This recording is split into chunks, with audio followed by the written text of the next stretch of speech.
언약의 재체결과 십계명의 복원이라는 제목으로 함께 말씀을 나누고자 합니다. 미국에서 1962년에 모든 공립학교에서 십계명을 제거하고 어쨌든 종교적인 강압을 금지한다는 것을 헌법조항에서 명기를 했습니다. 수정헌법 1조라고 하는데 우리가 미국 헌법까지 자세히 알 필요는 없을 것입니다. 그래서 지금까지 60여 년이 지나왔는데 학교에서 모든 국가는 종교와 정치가 분리되는 것이 현대사회의 원칙입니다. 그러니까 그 자체는 큰 문제가 없어요. 그러나 그것으로 말미암아 자라나는 자녀들에게 기준이 사라져버린 거예요. 십계명의 말씀이 사라지고 또 수업 전에는 주기도문도 하고 성경도 가르치던 그런 미국의 기독교적인 공립학교의 특성이 사라지면서 엄청난 사회 문제가 생기고 자라난 청소년들이 상처받는 일이 많이 생기게 되었다. 그래서 올해 6월에 소위 미국에서는 기독교의 그런 신앙인들이 많은 그 지역이 있습니다.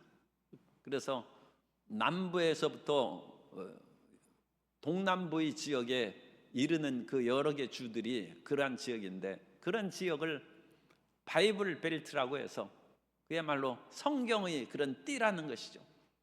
그런 지역에서 예수님을 믿는 사람들이 많은데, 지난 6월에 루이지애나 주에서 우리는 공립학교에서 이전에 비록 연방의 대법원에서 그런 판결을 내렸지만 우리는 공립학교에 십계명을 계시하도록 하겠다 하고 교육감이 각 학교에 지시를 했어요. 그것을 보고 환영하는 사람도 있고, 일부는 이 헌법이 우연이라는 거예요. 당장 제소해가지고 그런 짓 못하게 하겠다는 그런 대립이, 그러니까 찬성과 반대가 선명하게 드러나고 있습니다. 그런데 미국의 전 대통령 트럼프 대통령도 기독교적인 그런 마음을 많이 가지고 있어서 그런 뉴스를 듣고 공립학교에서 십계명을 계시하는 것을 반대하는 사람들이 있다니 좀 거친 말이죠. 미친 세상이라고 그렇게 얘기했어요. 이 세상이 미쳤다. 물론 얼마만큼 다른 사람에게도 자기가 그와 같이 합당하고 온전하게 인정받는지는 별개의 문제로 하고, 어쨌든 십계명을 계시하는 것을 그렇게 반대하고 법 운운하는 이 세상이 제정신이 아니라, 우리나라에서 2021년에 국가인권위원회에서 미션 스쿨에 있어서도 교수나 직원들을 침례를 받지 않았다. 그러니까 기독교 신자가 아닌 이유로 임용을 그렇게 불이익하거나 거절하는 일이 있는 것은 그것은 법을 위반하는 것이다. 그래서 기독교 학교의 신앙의 교육과 설립의 이념을 무시하는 그와 같은 판결을 내린 것이 있어요. 그래서 이 미션 스쿨에 있어서도 예배드리고 예수님 믿는 신자들을 더 우대해서 받아들이는 일을 지금 상당히 어려워하고 있습니다. 우리가 반대로 생각하면 기독교 학교에 불교 신자가 사물을 보는 것이 좀 어색하죠.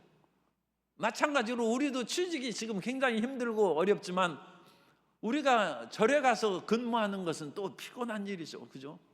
아무리 직장이 없다 할지라도 우리가 불교의 그 사람들을 제껴놓고 그 사람이 비록 여러 가지로 탁월한 경력이 있다 할지라도 절에 가서 근무하는 것이 어색하지 않습니다. 그러니까 설립 이념에 따라서 거기에 합당한 사람을 선발할 수 있는 고난을 주는 것이 오히려 그것이 인권을 존중해주고 그 사람의 자유를 존중해주고 그 속에서 얼마나 피곤하고 고단하겠어. 그런 것인데 이런 것들이 지금 이제 큰 마찰이 되고 있습니다. 그런데 하나님께서는 이 세상을 살아가는 데 있어서 하나님과 우리와 세상, 그것이 이제 삼각관계, 세 관계인데, 우리가 이 세상을 살아갈 때 세상에 대한 것들을 완전 무시할 수는 없지만 하나님의 뜻을 따라서 세상을 살아가야 되고, 따라서 특별히 이스라엘 백성들을 불러서 그렇게 하나님과의 철저한 관계 속에서 세상을 살아가도 세상에서 승리할 수 있다는 것을, 구약시대에 그것을 본을 보여준 거예요. 그러면 너희는 그와 같이 하나님과의 관계 속에서 소위 미션 스쿨의 그런 기독교적인 이념대로 학생들을 가르치고 예배를 드리고 그럼으로써 세상의 인재를 만들 수 있느냐, 그런 것들이 오늘날 이제 시험 무대요 관건이라면, 고대 근동 세계에서 하나님을 믿는 백성이 망하지 않고 과연 세계의 그 당시 메소포타미아의 수많은 열강 나라들 가운데 살아갈 수 있느냐? 살아갈 수 있다는 것입니다. 그리고 그 일을 나와 언약을 맺자는, 내가 지켜준다는, 아무리 아시리아가, 바벨론이, 애굽이 강할지라도 하나님이 세상의 모든 강한 나라들에서 이스라엘을 지키고 보호할 수 있다는 거예요. 그러면 너와 내가 하나님께서 이스라엘 백성들과 언약을 맺는 규정이 뭐냐? 그것이 언약 법전에, 우리가 이제 그것을 그냥 학문적으로는 언약 법전이라고 하는데, 그것이 십계명이고 구약 성경에 나오는 여러 가지 율법의 조항들이, 그것만 지키면 나도 세상에서 너희를 지키고, 너희가 하나님을 경외하여 나를 높이면 나도 너희를 높여서 머리 되고 위에 있고 꼴이 되지 않게 해주겠다. 그래서 이 하나님의 언약을 시내산에서 체결했어요. 그래서 이 시내산에서 언약을 체결하는 중이죠. 지금 체결하는 중으로 백성들은 시내산에 모여 있고 모세는 시내산 위에 올라서, 그 모세가 이제 십계명을 받은 그 지역까지 올라가려면 엄청 힘들어요. 거기에서. 그래서 거기를, 시내산을 우리가 성도님들이 등반할 수 있도록 무릎 관절을 잘 보호하고 떼서 거기를 이제 올라가야 돼. 그래서 모세가 40일 동안 거기에서 십계명을 비롯한 여러 가지 율법을 받는 것이 출애굽기 20장부터 쭉 나와 있습니다. 그래서 십계명, 그다음에 계약법전의 여러 가지 사항들이 나오고, 거기에서부터 또 여러 가지 율법의 그런 성결에 대한 그런 내용들로 쭉 전개되고 있는데, 이스라엘 백성들이 그 40일을 못 참아서 모세가 틀림없이 짐승에게 찢겨 죽였거나 아니면 굶어 죽었다는 거야. 아니, 사람이 40일 동안 그렇게 시내산에 물도 없어요, 나무도 없어요. 돌을 좋아하는 사람은 거기 시내산 꼭 가보셔서 돌 실컷 볼 수 있어요. 풀과 나무 한 포기도 없는, 물론 어느 특정 지역에 가면 그 산속에 또 나무가 자라는 곳이 있어요. 그러나 일반 그런 것은 그야말로 풀 한 포기, 나무 한 그루 없는 돌멩이만, 암석만 가득한 시내산에서 돌을 실컷 볼 수 있어요. 거기서 먹을 것도 없고 물도 없는데 모세가 살았겠느냐는 거예요. 그래서 우리를 애굽에서 인도하여는 신을 만들어내라 해서 금송아지를 만들었어요. 모세가 산에서 내려오면서 그것을 보고 너무 화가 나가지고, 이제 하나님의 계약이 성립됐다는 그 증거로 양 손에 십계명의 두 돌판을 들고 하나님이 직접 새겨서 만들어 주신 거예요.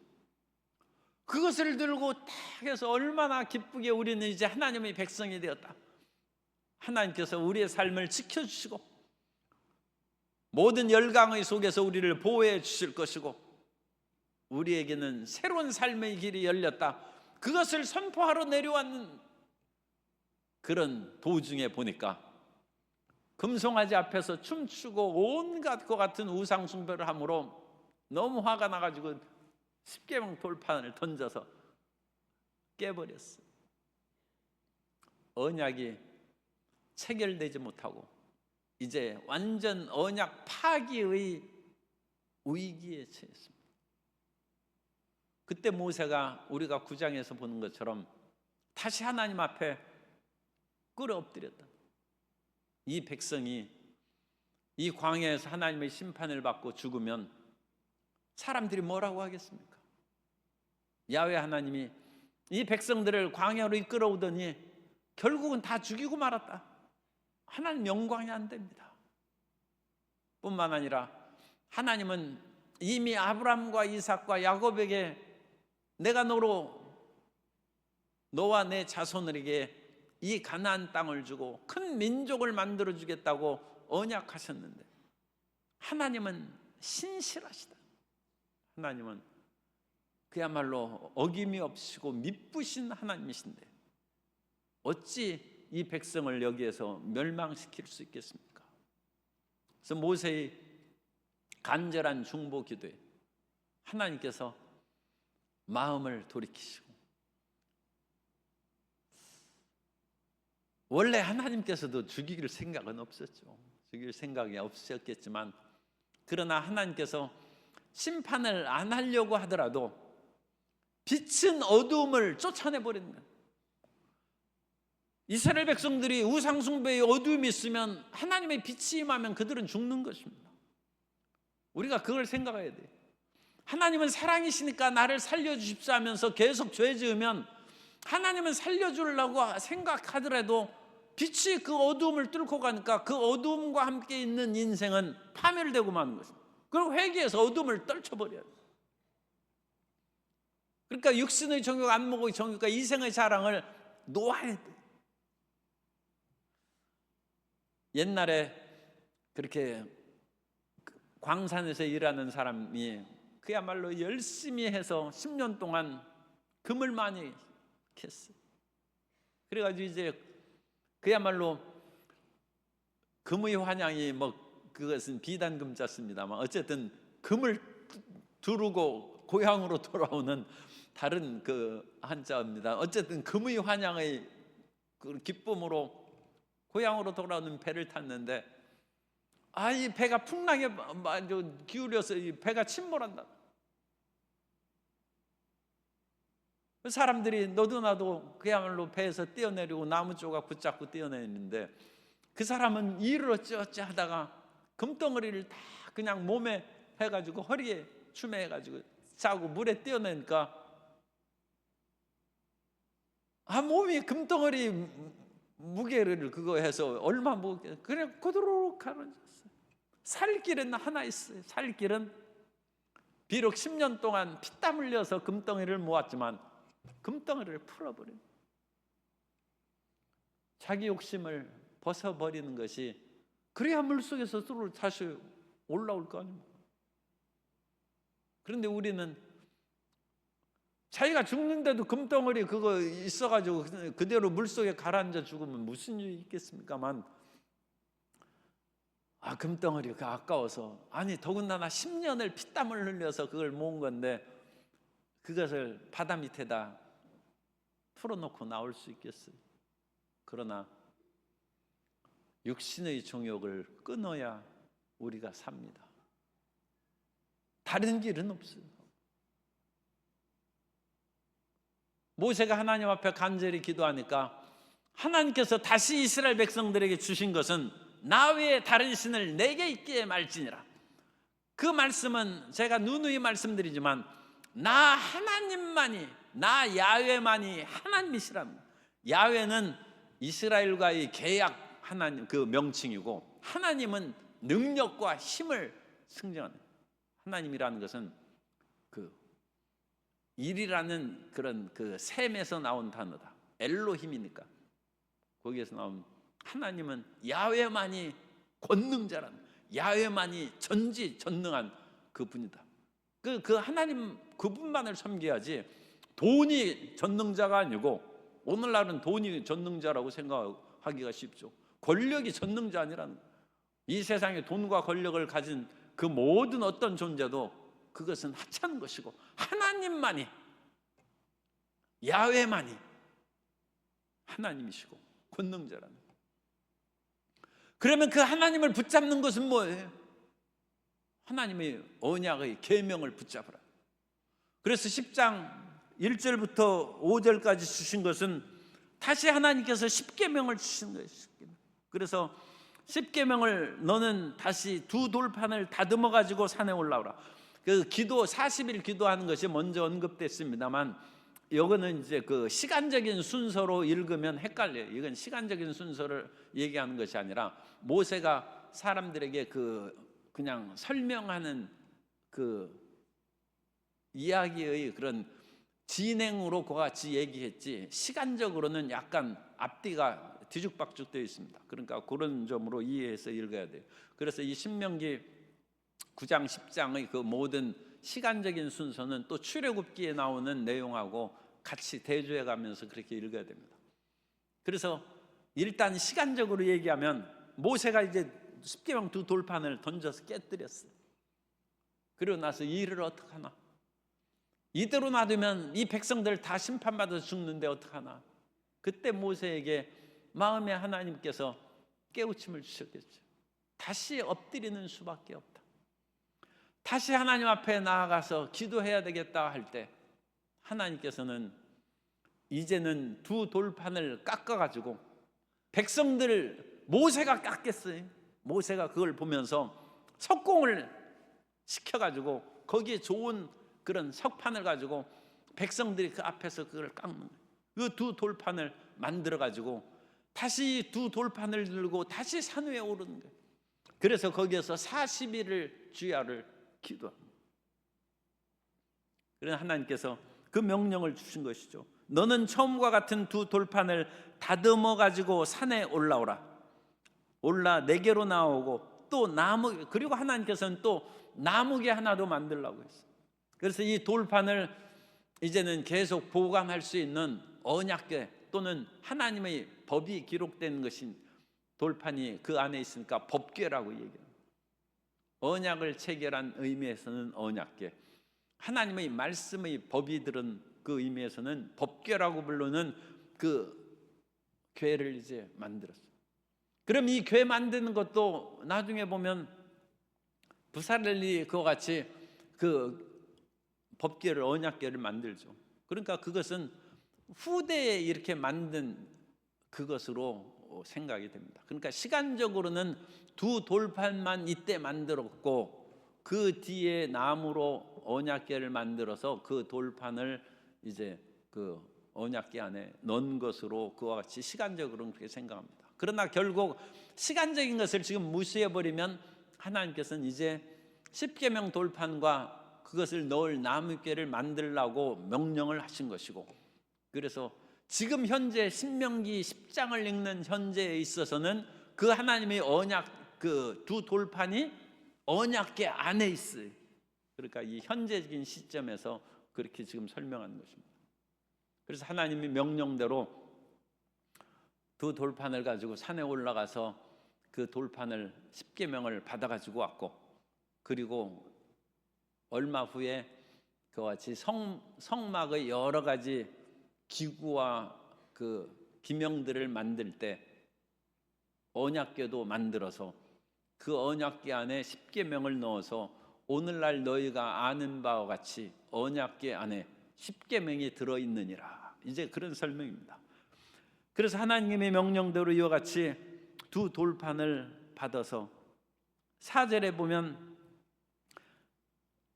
너에게 이르신 십계명을 처음과 같이 그 판에 쓰시고 그것을 내게 주시기로 내가 돌이켜 산에서 내려와서 두 번째 40일 기도를 한 후에 내려와서 야훼께서 내게 명령하신 대로 그 판을 내가 만든 궤에 넣었더니 지금까지 있느니라.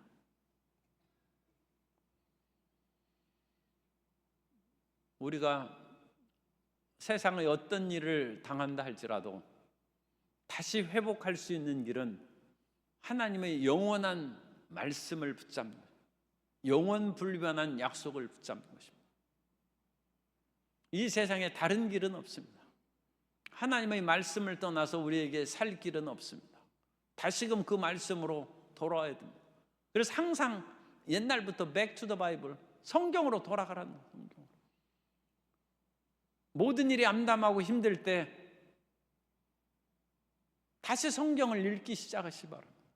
다시 성경을 읽어야 돼요.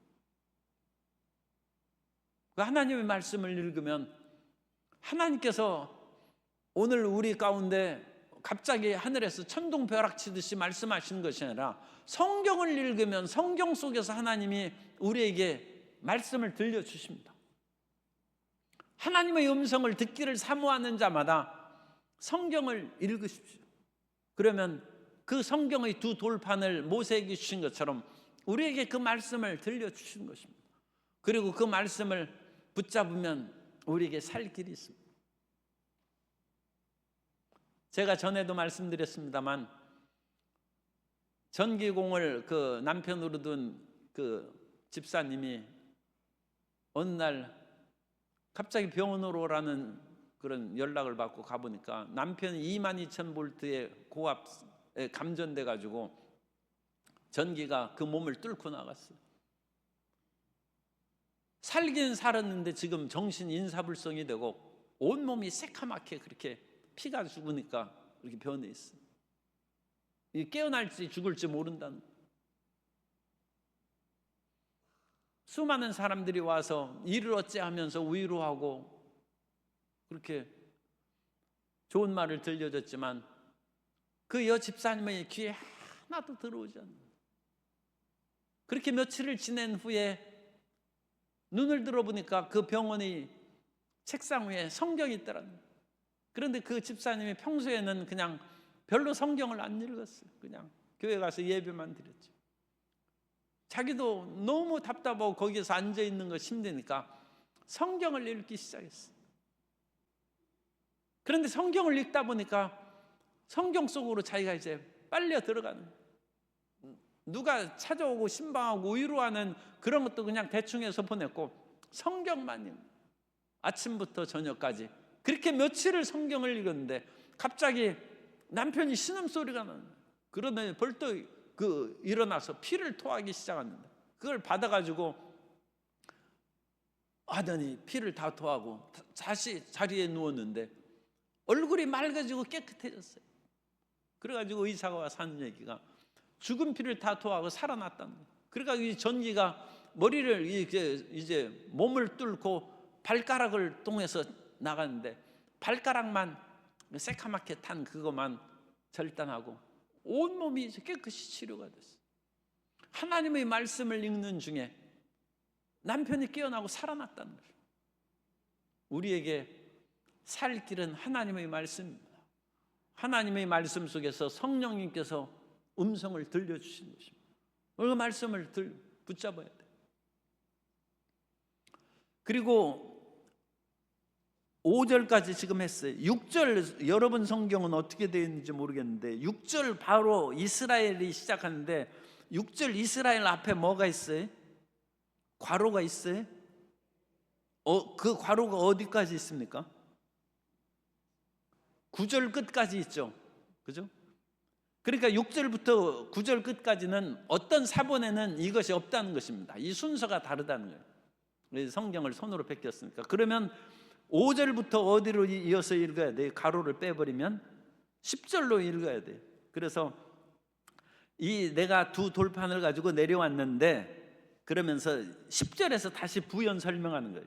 내가 처음과 같이 40주 40야를 10절입니다. 지금 처음과 같이 40주 40야를 산에 머물렀고 그때에도 야훼께서 내 말을 들으사 너를 차마 멸하지 아니하시고 그 다음에 10절에 이어지는 것은 그런 후에 10계명의 두 돌판을 만들어 주시고 그 다음에 11절입니다. 그 후에 야훼께서 내게 이르시되 일어나서 백성보다 먼저 이제 길을 떠나서 하나님과의 약속이 이제 체결됐으니까 젖과 꿀이른 땅으로 향하여 전진하라는 말씀을 11절에 주신 거예요. 11절에 주시고, 그 다음에 그 진행하는 과정 가운데 6절이 연결되는 거예요. 6절. 이스라엘 자손이 부에롯 브네야간에서 길을 떠나 모세라, 또 거기에서, 이것은 거의 40년 마지막 때 죽은 얘기예요.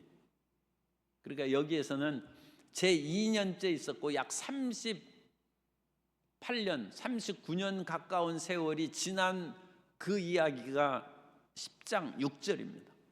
그러니까 시간적으로 굉장히 뒤에. 그래서 이 아론이 죽었어요. 그래서 아론이 죽고 아론의 아들 엘르아살이 제사장이 되었고, 또 거기에서 7절, 거기를 떠나 곳곳에 이르고 이것을 떠나서 오늘 이 지역에 이르게 되었는데, 8절, 그때 야훼께서 레위 지파를 구별하여 야훼의 언약궤를 매게 하여 야훼 앞에 서서 그를 섬기며 또 야훼의 이름으로 축복하게 하였으니 그 일은 오늘까지 이르느니라. 그래서 오늘까지 왜 레위인들이 하나님을 섬기는지 그 설명하는 거예요. 여기에서 금송아지 사건 이후에 변화된 이 두 가지를 말합니다. 하나는 금송아지 사건으로 인하여, 그 죄로 인하여 그 모든 죄 지은 사람들은 젖과 꿀인 땅으로 들어가지 못하고 결국 광야에서 심판받아 죽었다는 거예요. 물론 이 심판을 받는 그런 계기에는 12정탐꾼의 사건이 이후에 이제 나타납니다만, 어쨌든 이 심각한 죄죠. 하나님을 거역하고 배반한 아론이 대표예요. 그 아론과 백성들은 거기서 죽었다. 아론이 하나님의 용서를 받았으니까 그냥 우리 기독교적인 것으로 얘기하면 천국을 갔겠죠. 그러나 그 사이에 잘못한 죄로 말미암아 아론은 광야에서 죽었다. 사람이 잘못한 것에 대한 그런 벌은, 그 대가는 받게 되어 있습니다. 그러니까 우리가 하나님 앞에 영적인 그 모든 심판의 죄는 용서받을지라도, 사람이 잘못했으면 그 사람이 이제 회개하면 구원을 받을지라도, 잘못한 것에 대해서 다른 사람에게 금전적인 손실은 갚아야 되고, 또 큰 잘못이 있으면 교도소에 들어가는 것이죠. 심지어 성전에서 우리가 잘못하면, 우리가 그냥 마음으로 지은 죄가 있으면 그 죄는 속죄 제물을 드리면 그 죄가 사합니다. 그러나 하나님의 성전에서 화가 나가지고 교회 기물을 깨뜨리거나 발로 차가지고 부서뜨렸다, 용서해 주십시오, 그것만으로는 안 됩니다. 하나님께 용서를 구하면 하나님이 용서해 주시겠습니다만 물건을 배상해야 됩니다. 그것이 속건제입니다. 속건제. 사람은 속죄제도 드려야 되고 속건제도 드려야 돼요. 이 속건제는 물질의 배상이 따르는. 그래서 하나님의 기명을, 이 교회는 하나님의 물건의 이제, 자기가 비록 자기 돈으로 사서 바쳤다 할지라도 하나님 앞에 바쳐서 봉헌한 이후에는 그건 하나님 거예요. 우리가 다른 사람에게 선물 준 후에 내가 선물 주었으니까 내 거다 해가지고 뺏으면 되겠습니까? 이미 자기가 주었는데.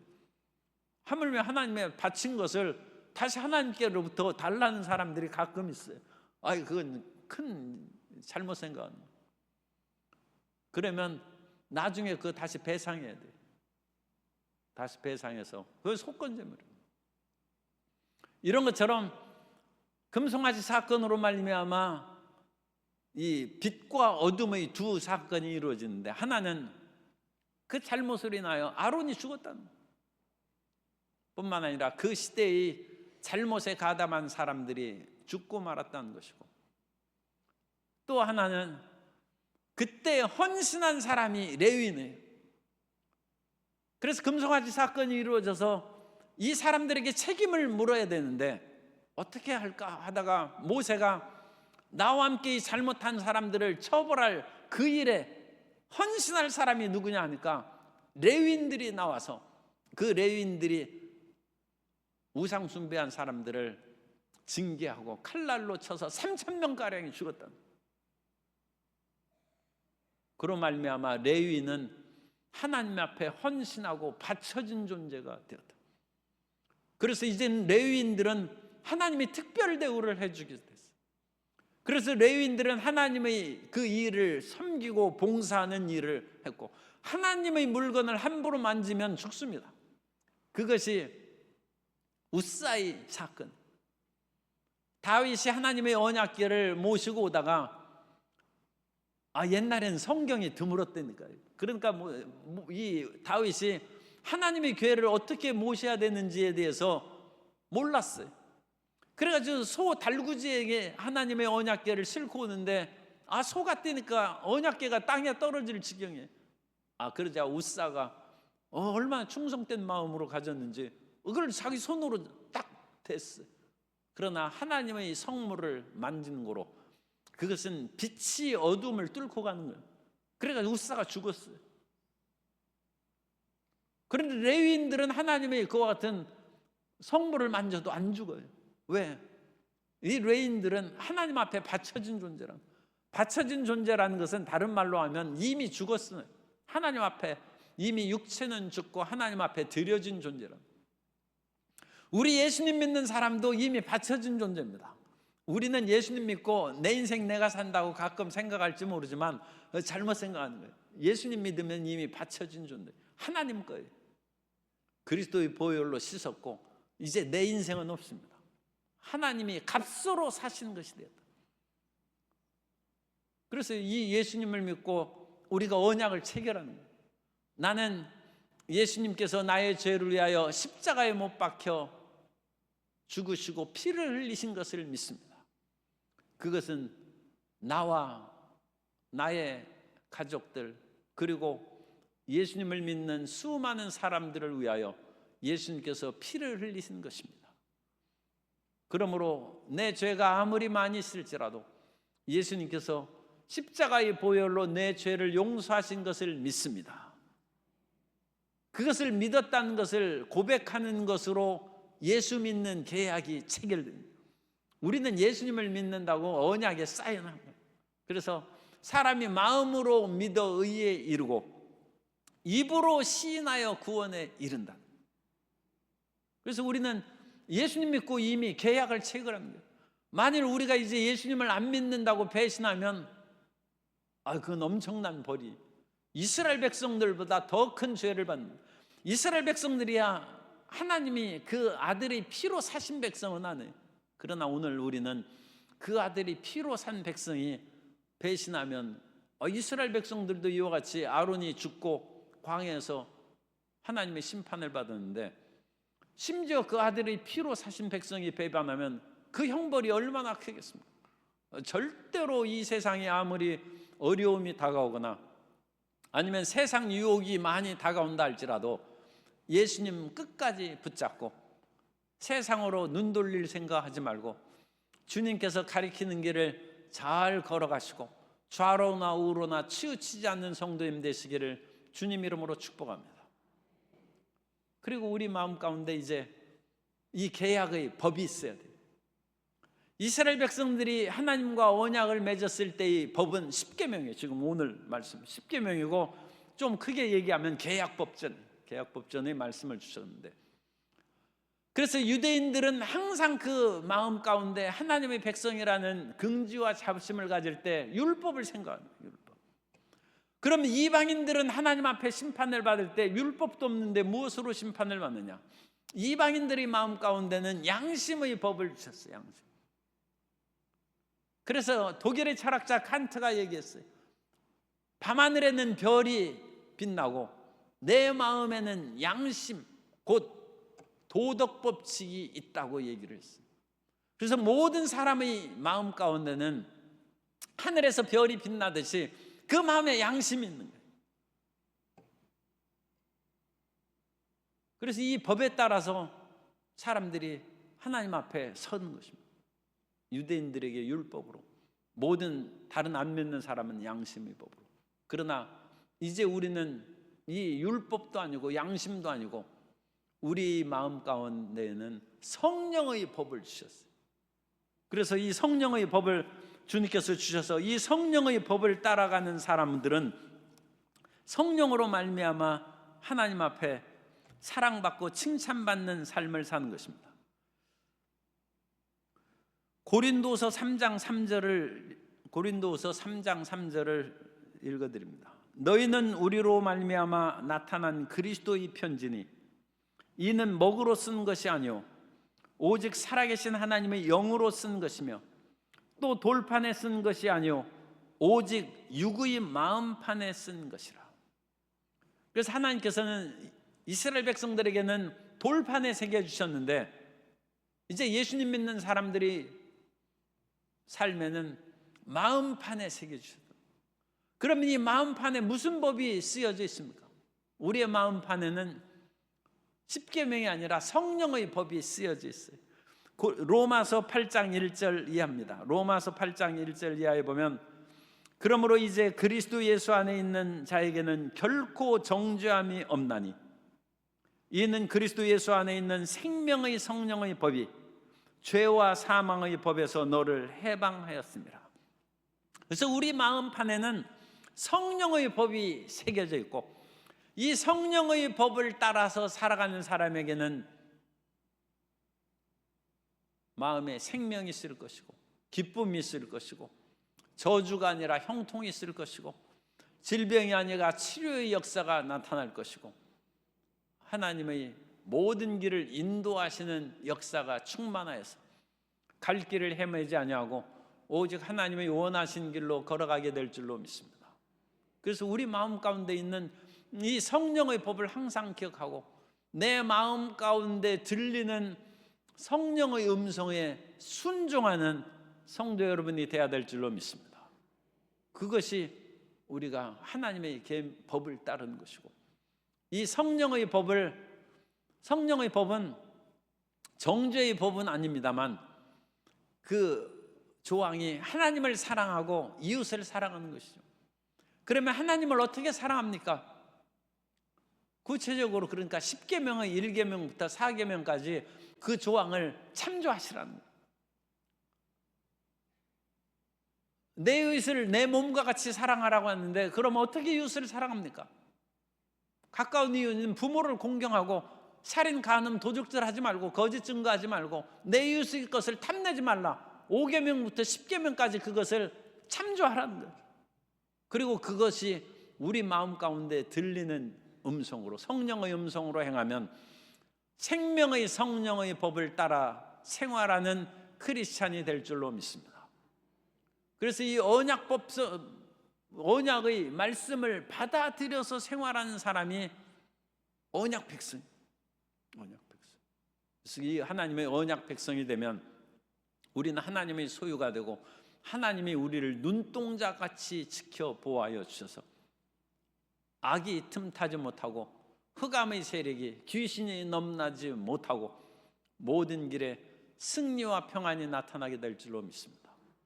그래서 우리가 이 하나님 앞에 헌신하면 레위인이 되어서 하나님 앞에 거룩한 존재가 되고 이 레위인은 또 뒤에 무슨 축복이 있습니까? 하나님이 직접 기업이 되신다고 했어요. 그래서 하나님이 일용할 양식을 채워주시고 삶의 기업이 되신다는 거예요. 일하는 소 입에 망을 씌우지 않은 것 같이 우리가 하나님을 위하여 헌신하고 일하면 하나님께서 우리에게 일용할 양식을 주시고 먹을 것과 마실 것과 입을 것을 채워주실 줄 믿습니다. 그래서 주님 안에서 우리가 하나님의 일을 행하고 하나님은 우리 일용할 양식의 모든 것을 채워주시고 언약 백성으로 하나님과 우리 사이에 서로 주고받는 역사가 나타나는 것이고 이와 같이 하나님과 언약 백성으로 잘 살아가다가 젖과 꿀 이른 땅으로 마침내 들어가서 영원한 천국 백성이 될 줄로 믿습니다. 그래서 하나님께서는 이스라엘 백성에게 10계명을 주시고 그 계명을 주셨은즉 너는 이 백성을 이끌고 앞서 가라는 것입니다. 그래서 어디로 갑니까? 약속하신 땅을 차지하는 그 길로 가라고 하십니다. 오늘 우리에게도 해야 될 일이 무엇이 있습니까? 우리가 성취해야 될 꿈이 어떤 것이 있습니까? 그 꿈을 향하여 하나님의 약속의 말씀을 마음에 새기고 그 약속의 말씀을 붙잡고 주의 인도하심을 따라 그 길로 나아가서 반드시 꿈을 이루고 원하는 직장, 또 원하는 사업, 원하는 모든 삶의 길을 이루시는 우리 모든 성도님 되시기를 예수님 이름으로 축원합니다.